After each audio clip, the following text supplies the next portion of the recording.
Hey there, good morning everyone. Wednesday, the 3rd of April, 2024.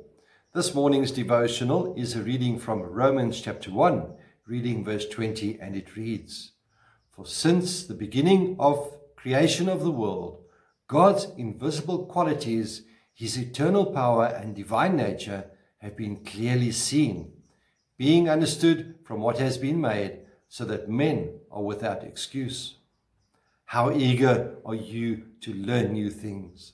I know that when many school leavers graduate from school, they think that they will never have to learn anything else ever again. What a big mistake. It is said that for us to grow, we need to learn a new habit or talent every 3 months. To perfect it, use it, and learn a new one. You are never too old to learn something new. I will never forget when I first met my wife, Lynn, not knowing that she was an insulin-dependent diabetic. And she has these hypoglycemic attacks. Now, a hypoglycemic attack is when the blood sugar level drops to dangerously low levels. And it can do one of two things. It can cause a few things: brain damage, cause coma, or even death. On the other side, you get the hyperglycemic. Now, that is where blood sugar levels are extremely high, and they are just as dangerous.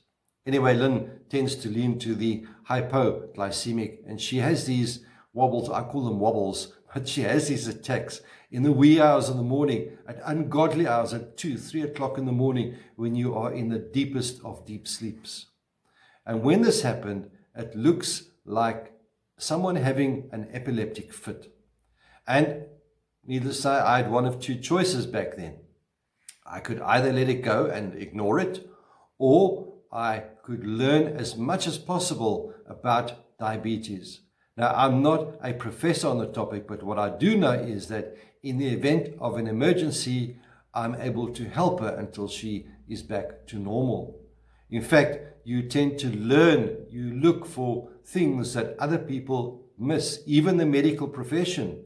There were 2 instances when the medical staff missed that Lynn was having a hypoglycemic attack. And this was in the initial, the onset of it. They normally see it only when it's in full-blown hypoglycemic. There's also, and so the medical profession does tend to miss it as well. However, the New Testament Greek word for disciple, translated as disciple, means learner. And by definition, a disciple is someone who never stops learning. They make the most of those 100 billion brain cells that God has given them. They keep asking, seeking, and knocking. And remember, Jesus tells us in Scripture to ask, seek, and knock in Matthew chapter 7, verse 7. Leonardo da Vinci carried a notebook wherever he went. Some have estimated that he left like 14,000 pages of notes to painter Francesca Milzi in his will. Almost 7,000 pages still exist.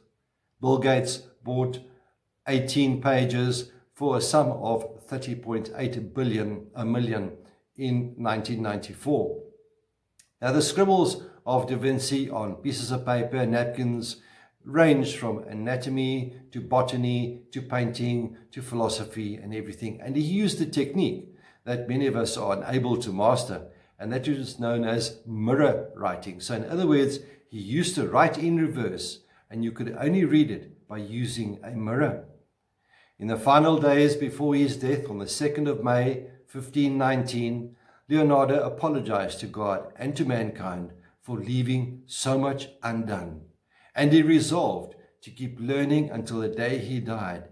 In fact, even on his deathbed, Leonardo was observing and relating in scientific detail the nature and symptoms of his illness.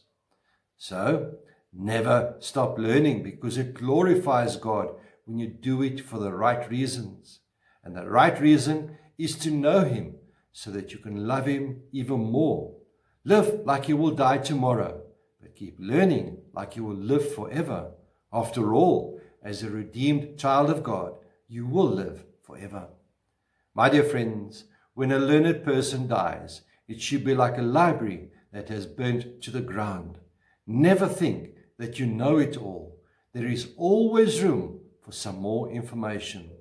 You do not want to go to the grave with a brain and talents that have not been used. God gave them to us to use for His glory. So there you have it. Let us get out there. Let us learn a new habit, a new talent, or a new skill or craft, and use it, perfect it, and then learn a new one after that one. May the Lord be with you. May He bless you. May He cause His face to shine upon you and be with you always. Goodbye.